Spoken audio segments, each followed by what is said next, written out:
Hey, what's going on, everybody? Welcome back to the channel. In this video, we are looking at the MLB plays for August 4th, Thursday. We have 8 games on the main slate. Let's go ahead and get started. As always, if you enjoy the videos, appreciate it with the like button. Subscribe if you have not already. Didn't have a video out yesterday. I posted the plays on Twitter, and they were pretty solid. Had Uaris and had Snell as the pitchers with Machado, and had some more Padres stack in there, and Yelich and some of the Brewers. And worked out pretty well. So let's keep it going today, as always.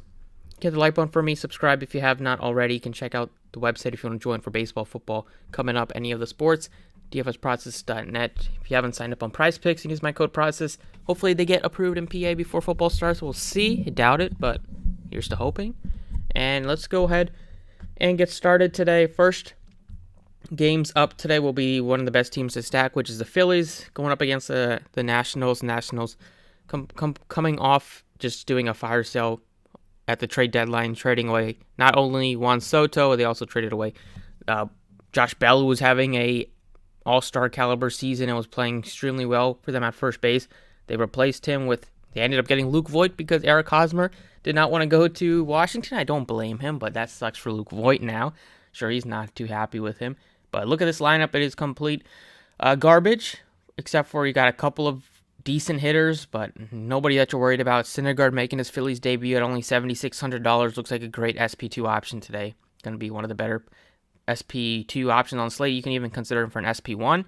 And then on the Phillies side, definitely looking to stack them up against Espino. Phillies have faced him already a couple times, and they have done damage against him. And Nationals have a terrible bullpen, so especially some of these guys like Bohm coming into this game, batting well over 400.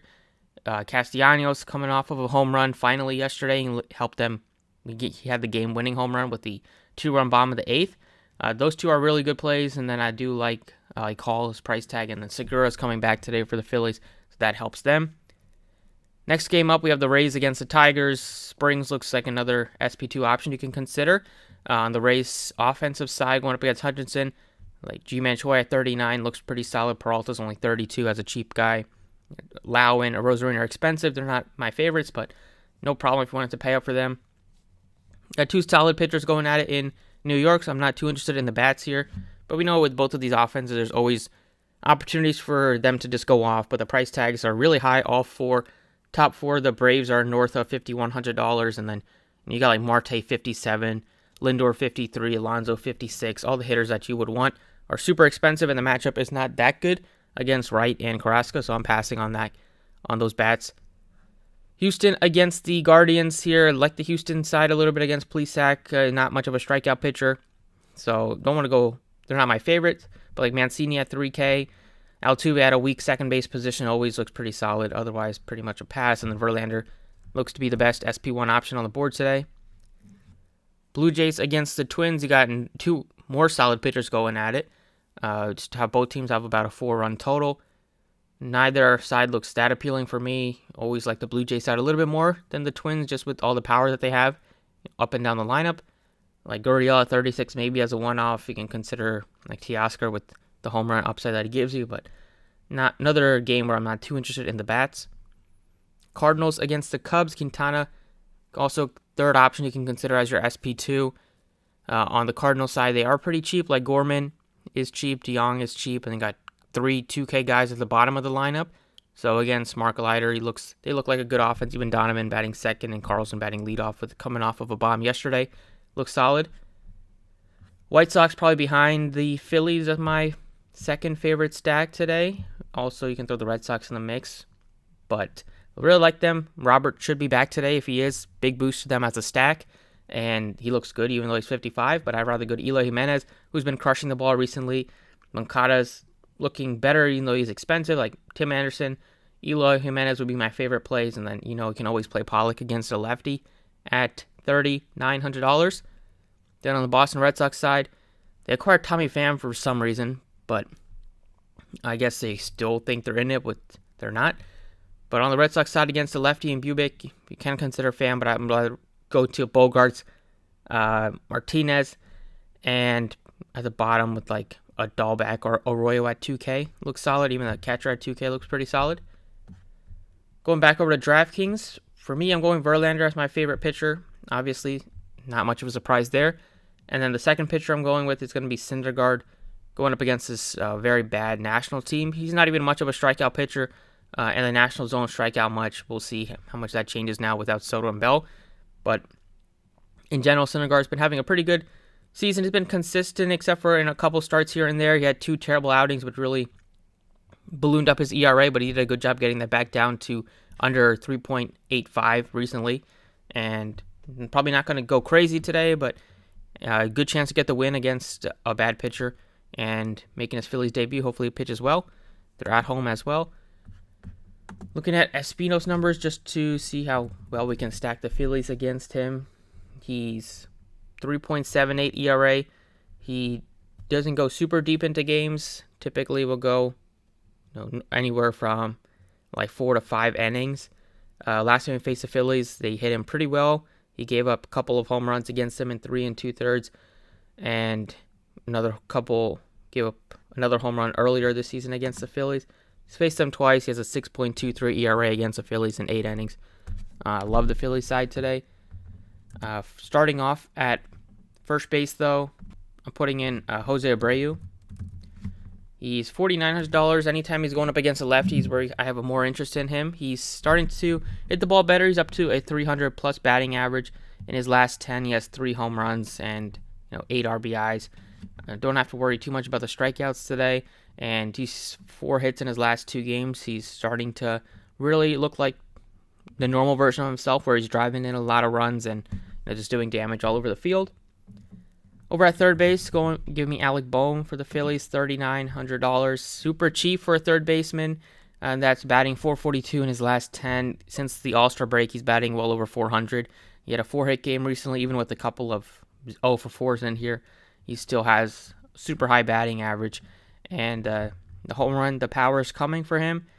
Only 7 home runs is a little disappointing, but the doubles were there. He had 3 doubles in his last 10 games, and just a matter of time before he starts to make really, really good contact. But you're not going to be complaining about a couple of singles with RBIs and a run score that's almost the equivalent of a home run.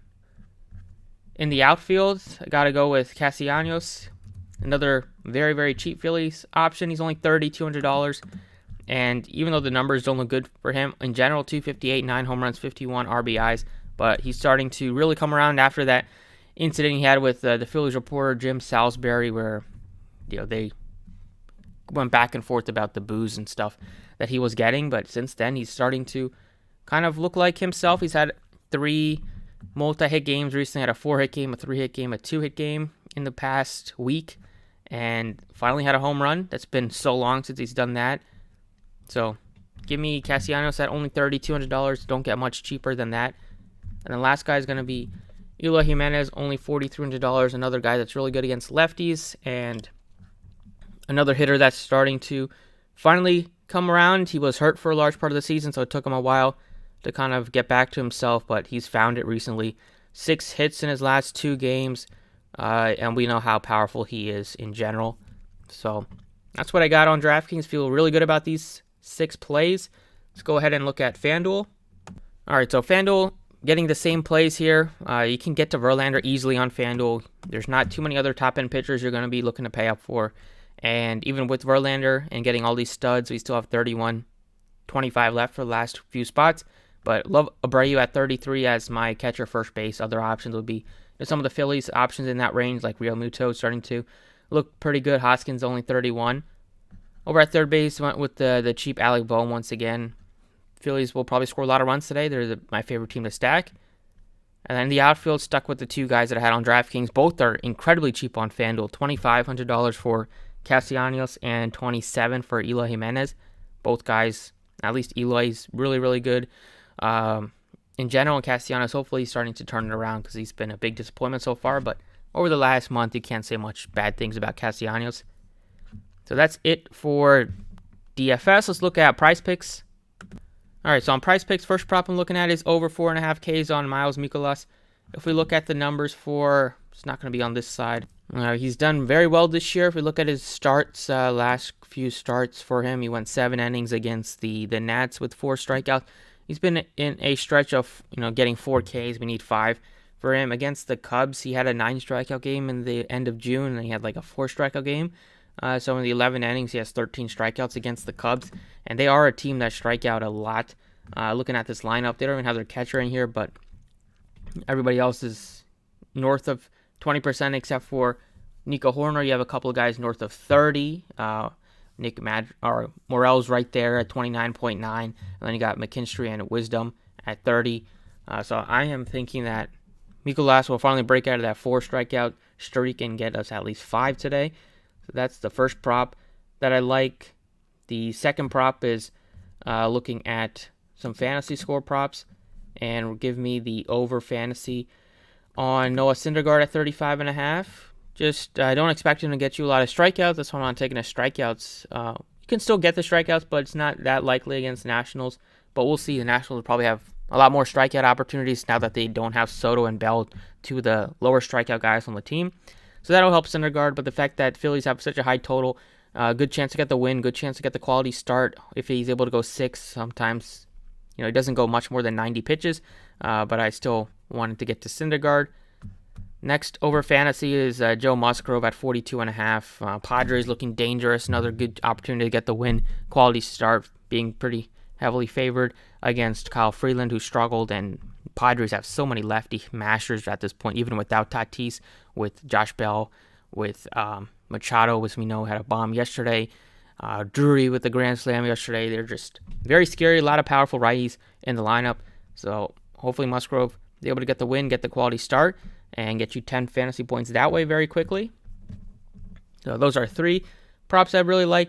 If you're looking at over total bases or total hitter fantasy and total bases, I did not have this guy on DraftKings or FanDuel, but I still really like him from the Philly side, and give me the over 7.5 fantasy on Kyle Schwarber. I feel like a day Kyle Schwarber will leave the yard and go bomb Zoe today against the Nationals, whether it's against Espino or against somebody from the bullpen. 7.5 fantasy, super low for him. Phillies also look low with them having the highest total. All 3 guys here at 7.5, which we could see them clear that.